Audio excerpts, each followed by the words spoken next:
Yeah, hello everyone.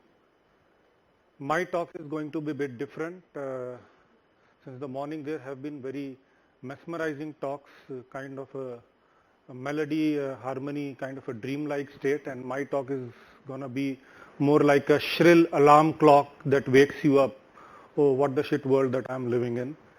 Uh, so I have always believed that success of any technology is determined not by the billions it earns for the multi-billion companies that create products out of it, go to the market, but how it impacts the common man. And we have had some examples since morning on how technology is enabling change in the world that we are living in.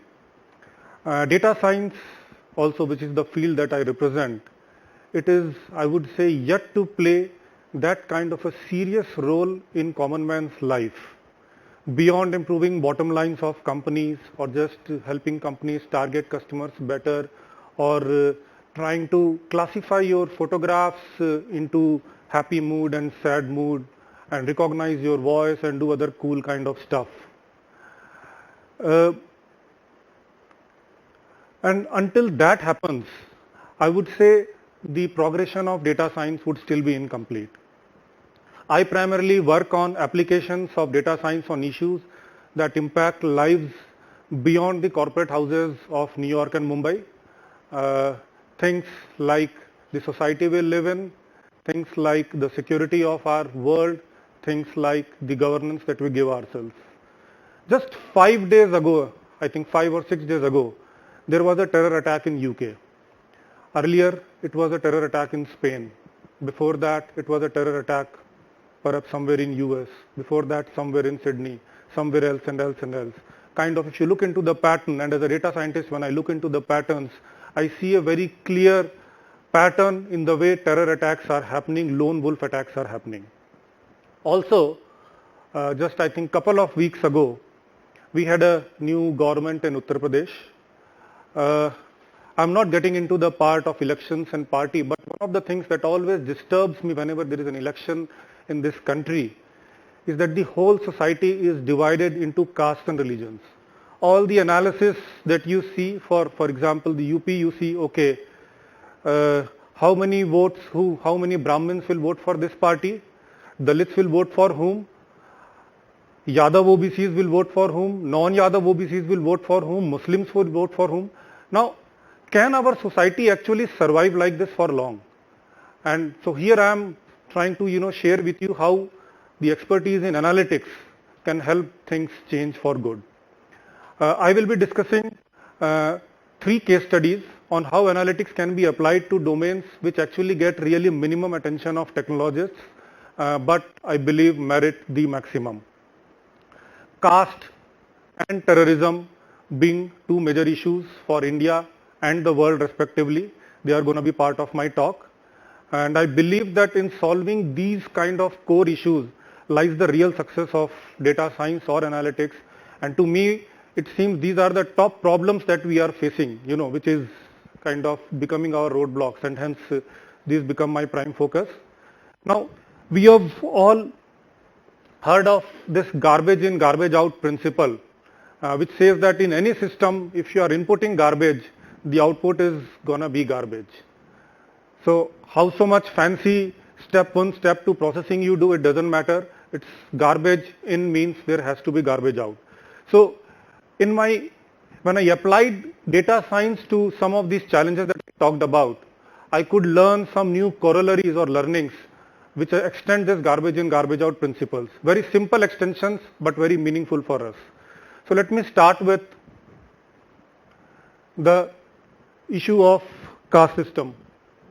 Now, caste, and along with caste, I'll tag gender bias. So caste and gender bias are like massive bumpers we have in our progress of the nation. The bumpers that change the progress, the path of progress into shocks that break our backbones. The data output, which is like caste-based discrimination, the gender bias is definitely garbage. Now, my problem statement was, what is the source, or whether is it the case that the data input is also a garbage? So I decided to take a deep dive into the data through which I could find how how the hell this caste discrimination and gender bias came here in the first place. And then when I looked into the data, I searched into a lot of study, historians' work, Indologists' work, social equality, scientists' work, and everybody said that, the source of this discrimination comes from our archaic, our old ancient Indian culture texts like Vedas, then there is Ramayana, where Ram gave exile to Sita, or there is Manusmriti, which has a lot of caste and gender discrimination. And that was what was flooded in the market. I said, no, let me take a deep dive further. I actually started learning Sanskrit. Not the Sanskrit of Kalidas, but the Sanskrit of Vedas, which is a bit different. I brought all the possible translations of all the books, and I started seeing, okay, which of these verses actually mean what they are supposed to mean. And I was shocked. I was shocked because I found that Vedas, the Manusmriti, the Ramayana, they kind of are antithesis of casteism or gender discrimination. In fact, I can say that these texts can be used as Bibles of social and gender equality. Now, then what explains these allegations? Very simply, it is wrong translations. Somewhere in late 18th century, 19th century, the British started converting a lot of the manuscripts they got from various places into published works, and then they allocated somebody to translate it. And so far, we have been just taking those translations verbatim. In case of, for example, Vedas, there are 20,000 verses in the Ved Samhitas. There are allegations of casteism or discrimination on maximum around 150 verses. And when I read those 150 verses, it was simply a case of very stupid translation. I mean, somebody did and somebody just copy pasted without looking into what the hell it actually means. When I looked into, for example, the Manusmriti, the 70% of what we are taught as Manusmriti, nobody knows that, I mean, whether it is Manusmriti or not. It is said that some Wilson in 1794 got some manuscript from Calcutta, and that is what he said, that this is the Manusmriti. And so far the entire, I would say, the Dalit movement and the protest and the support for both the sides, they started from there. If when I went to the scholars and said, I mean, have you heard of these verses anywhere else? No, we don't even know. So it is just the case of contamination, adulteration, wrong interpretations, because of which, we have been kind of living in a kind of a subtle guilt that, okay, somewhere I think our culture was stupid, or the culture cheated us or failed us, because of which we are facing these problems. In case of Ramayana, for example, the two popular stories which are given is that Ram sent Sita to Vanvas because of some washerman's comment, and then Ram killed some Shudra because he was uttering verses of Vedas. Now both these stories actually are not even in Ramayana. They are part of a book called Uttar Ramayana, which is perhaps written maximum 2-3 centuries ago, which has a completely different language, which has a completely different flavor, talk concept. It's a completely different book. Somebody just wrote it, God knows who. It's not even part of the source, and then people are doing PhD research, writing poems on all these things, and then a lie becomes a truth. So yes, there has been garbage data output in the system, but it is not because of some ancient scriptures as garbage data input. It is perhaps because of some intermediary steps between the data output and input, maybe out of geographical limitations or the kind of professions we have followed. Now, garbage output in form of gender discrimination probably emerged because there was a long period when invaders like Timur and Ghazni and Akbar would come into the country and especially target the woman. So this was broadly the essence, and the summary that came out was that garbage in means garbage out, but that does not mean that garbage out will always mean there is a garbage in. There can be garbage that is coming from the intermediary steps. So it is time that we just come out of this guilt, and here is the icing in the cake. To do a social experiment, I actually went into some of the areas where these which are supposed to be hubs of caste-based discrimination. I got along with my friends. I wrote 2 books actually. I wrote a book called Dalits of Hinduism and a book called on women rights, which is Beyond Flesh, there is a human. And that got a lot of people together. We started conducting Vedic rituals, Vedic yajna in those areas which are supposed to be caste ridden. And then I got support from all sections of the society. So unlike what has been taught is that, Vedas are not for women or not for Dalits. I mean, I'll show you pictures as, people have been participating in this kind of stuff in most of the casteist places in the country. Here are Dalit women whom you call Dalit. I mean, I hate to use the word Dalit, but it's not a choice for me. And now many people are even alleging that you were kind of colluding with perhaps Yogi to help win votes for them. But that's besides the point.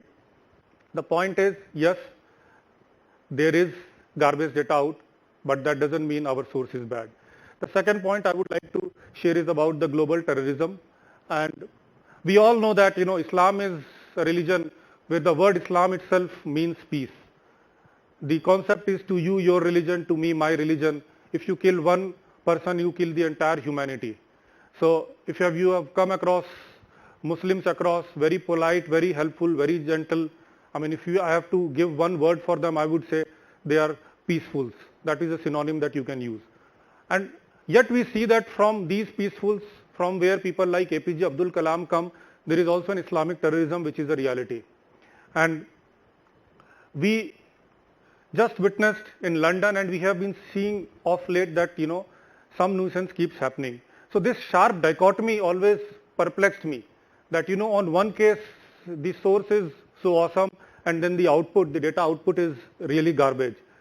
So that is where I got into the study, and I found, we did some analytics on the profile of the people whom we find doing these lone wolf attacks and terror attacks.